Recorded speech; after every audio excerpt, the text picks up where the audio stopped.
Bonjour, je me présente, mon nom est Benoît Pelland, je suis un des enseignants d'histoire et de géographie en secondaire 1 à l'école Leblanc cette année. Petite vidéo aujourd'hui pour vous présenter à quoi va ressembler le cours d'histoire en secondaire 1 en confinement. Donc le cours que vos jeunes vont suivre d'ici les 5 prochaines semaines. Tout d'abord, ce que l'on sait déjà. On sait que malgré le fait que les établissements scolaires soient fermés, l'école reste toujours obligatoire. Donc, vos enfants vont devoir fréquenter l'école, mais à distance. On sait que les élèves vont devoir travailler, autrement dit, durant les 5 prochaines semaines, et que les élèves vont devoir être évalués aussi durant ces 5 semaines-là. Donc, l'évaluation va prendre une forme différente, on s'entend, que celle qu'elle prenait à l'école lorsqu'on était en présence en classe. Et les élèves de première, deuxième et troisième secondaire, donc vos enfants en ce cas-ci, vont recevoir une mention succès ou échec à leur bulletin de fin d'année pour chacune des matières. Donc, ils n'auront pas de notes, ils n'auront pas de pourcentage. C'est vraiment une mention succès ou échec. Le fonctionnement du cours d'histoire. C'est un travail d'équipe des trois enseignants. Donc, moi, Benoît Pelland, Monsieur Jean-David Bigiroux et Madame Sarah Gagné-Vaillancourt aussi qui est de retour. Donc, les trois enseignants vont travailler ensemble. Donc, tous les groupes vont recevoir le même enseignement. On a travaillé, les trois enseignants, à cibler les savoirs essentiels avec l'aide des conseillers et conseillères pédagogiques de la commission scolaire. Qu'est-ce qu'on veut dire par savoir essentiel? C'est en fait tous les savoirs que les jeunes doivent acquérir pour pouvoir passer au prochain niveau et c'est surtout tous les savoirs qu'ils vont utiliser durant leurs prochaines années en histoire et en géographie au secondaire. Donc, toutes les notions qu'ils doivent savoir pour pouvoir réaliser leur apprentissage en secondaire 2, en secondaire 3, en secondaire 4, en secondaire 5. Donc, on a ciblé ces savoirs-là, ce qui fait en sorte que le cours va se concentrer sur l'histoire et non sur la géographie durant les prochaines 5 semaines, parce que les savoirs essentiels en géographie ont déjà été acquis durant les premiers mois d'école où on était encore à l'école, encore à Leblanc. Tout va se faire avec Classroom, donc tout va se faire en ligne. Vos élèves, les élèves, c'est-à-dire, n'auront pas à avoir leur cahier d'activités. Tant mieux s'ils l'ont, parce que parfois on va peut-être utiliser des petites activités qui étaient dans le cahier archive, sauf qu'on va quand même l'adapter et le mettre en ligne. Sauf que si eux veulent suivre, par exemple, lire les textes dans leur cahier à ce moment-là, lorsque ça va arriver, ils vont pouvoir le faire, mais tout va se faire en ligne, tous les travaux vont se remettre en ligne aussi. Donc, il n'y aura pas besoin d'avoir d'imprimante, rien de tout ça. Donc, tout va fonctionner avec Classroom. Et ce qu'il faut savoir, ben, on est tous en adaptation là-dedans. Autant les enseignants, les parents, les élèves. C'est une phase d'adaptation pour tous. Mais c'est important qu'on travaille fort là-dedans, qu'on s'adapte, parce qu'on ne sait pas ce que l'avenir nous réserve. Est-ce qu'on va revenir à l'école au mois de septembre, en automne prochain? On ne le sait pas.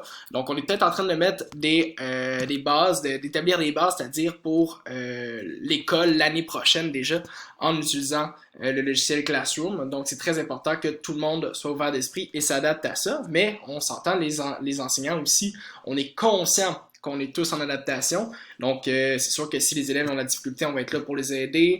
Et donc, on va être très compréhensible aussi via tout ça. Fonctionnement du cours d'histoire, la semaine typique. Donc, la façon dont on a décidé de bâtir le cours d'histoire, ça va se faire en deux phases toujours. Il va y avoir une première phase de questionnement. On l'a appelé comme ça. L'élève va devoir compléter son travail. Ça va être souvent un document qui va être déposé. Donc, dans ce document-là, l'élève va être amené à lire différents textes, visionner différentes vidéos. Des fois, c'est des vidéos qui ont déjà été faites. Des fois, c'est des vidéos faites par les enseignants. Et à compléter, dans le fond, du travail par rapport à ces documents-là. C'est un petit peu le moment où est-ce que l'élève va aller se questionner, justement, va aller chercher l'information. C'est le moment où, en classe, en moment, un enseignant aurait donné un cours magistral, par exemple, ou aurait travaillé avec des documents de la même façon. Une fois qu'il va avoir terminé ce travail-là, qui va être déposé le lundi matin, eh bien, le mercredi, les enseignants vont déposer le corrigé de ce document-là. Donc, les élèves vont pouvoir, à ce moment-là, corriger eux-mêmes leur travail. Donc, cette partie-là du travail, la phase de questionnement, ne sera pas évaluée par l'enseignant. D'accord? C'est vraiment l'élève qui va devoir la réaliser par lui-même et corriger son travail par la suite. Dans le fond, là, normalement, il ne devrait pas y avoir trop d'erreurs, là, mais dans le fond, pour s'assurer qu'il puisse avoir les bonnes réponses. À travers tout ça, À chaque semaine, il va y avoir des périodes de questions. Donc, ces périodes de questions-là vont être établies en rencontre secteur qu'on appelle, donc en rencontre de niveau. Tous les enseignants de secondaire 1 vont se rencontrer virtuellement à chaque semaine pour établir un horaire où ils vont offrir en fait une période de questions aux élèves dans leur matière. Cette période de questions-là va être réalisée à travers Google Classroom, en fait à travers Google Meet. Je vais en parler un petit peu tout à l'heure. Donc ça, c'est vraiment pour la première phase.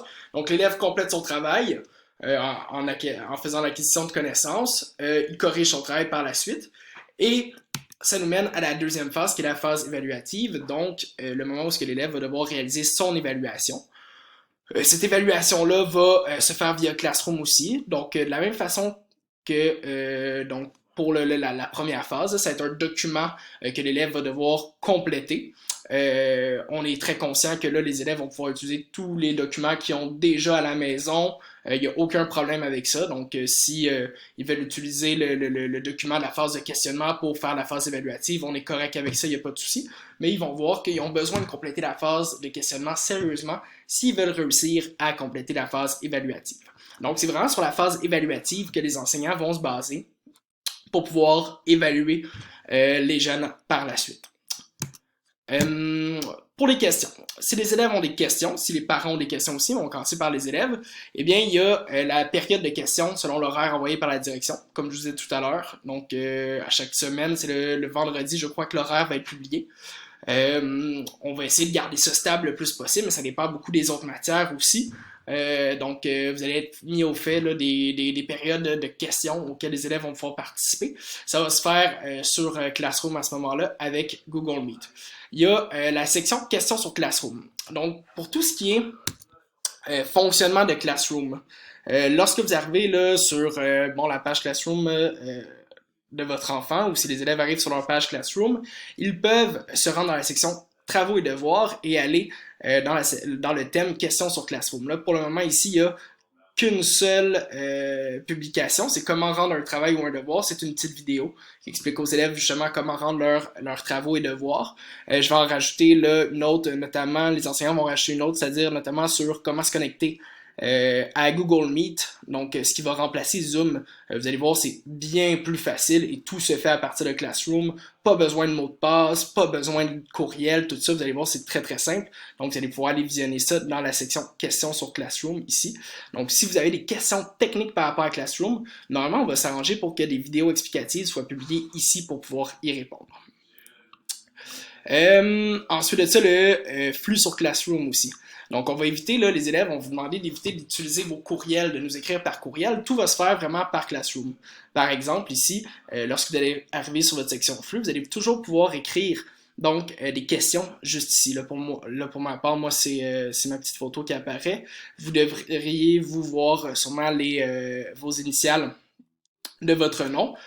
Ou une photo si vous avez mis une photo et vous allez pouvoir publier une question. Il faut savoir que ce que vous écrivez ici, tout le groupe peut le voir. Mais ça permet aussi là, de moi y répondre et peut-être de répondre aux questions du reste du groupe à ce moment-là. Aussi, lorsque vous complétez vos travaux et devoirs, vous avez toujours la possibilité de m'écrire des commentaires privés. Il va être indiqué un endroit pour me l'écrire. Donc, on va pouvoir vous aider à partir de ces commentaires privés-là aussi à ce moment-là. Donc, pour les élèves, on va vous demander d'éviter de nous envoyer des courriels. Pourquoi? Parce qu'à un moment donné, notre boîte de courriel, elle est surchargée. Et de toute façon, à chaque fois que quelqu'un nous écrit ici, nous, on reçoit une notification par courriel qui nous dit « Hop, quelqu'un, tel élève a écrit dans le Classroom. » Donc, vous allez pouvoir nous écrire ici à la place. Et finalement, par courriel, là, c'est si vous avez vraiment une question, ça ne fonctionne pas dans le flux, ça ne fonctionne pas Classroom, etc., vous pouvez nous envoyer un courriel, ou les parents, si vous avez des questions, vous allez pouvoir nous envoyer un courriel aussi à ce moment-là. Voilà pour ça. Et finalement, là, je suis pas capable d'accéder à ma dernière diapo, mais c'est pas très grave. Là, c'est l'accompagnement pour les parents. Si vous voulez accompagner votre jeune, en principe, là, nous, on va s'arranger pour que tout le travail puisse se faire de façon autonome pour votre enfant. Tout devrait pouvoir se faire par lui-même. Une fois qu'il est familier avec le logiciel Classroom, ça devrait bien aller. Sauf que vous, si vous voulez savoir ce que votre enfant fait, hein, dans le fond, vous allez pouvoir aller dans la section personnes de Classroom. Ça s'affichera pas tout à fait de la même façon que moi parce que moi ici, là, c'est la version enseignante. Mais donc, à côté du nom de votre enfant, vous devriez pouvoir entrer votre nom en tant que tuteur légal ou de votre enfant. Ça, ce que ça va faire en fait, c'est qu'à chaque semaine, vous allez recevoir un rapport de ce que votre enfant a fait. Donc, les travaux qu'il a réalisés, les évaluations qu'il a faites, la note qu'il va avoir reçue par rapport à son évaluation, s'il a remis son travail à l'heure ou s'il a remis son travail en retard à ce moment-là aussi. Donc ça vous permet là, de savoir vraiment un petit peu tout ce que votre enfant a fait dans Classroom durant la semaine qui a précédé. Donc c'est une bonne façon d'accompagner vos enfants à ce moment-là aussi. Donc pour le moment, c'est pas mal tout.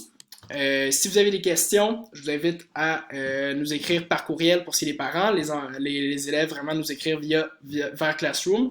On se rappelle, on est tout en période d'adaptation là-dedans. Puis on va essayer d'avancer puis de se préparer pour la rentrée en septembre prochain, tous ensemble. Je suis pas mal sûr que ça va bien aller. Alors, merci beaucoup. Au revoir.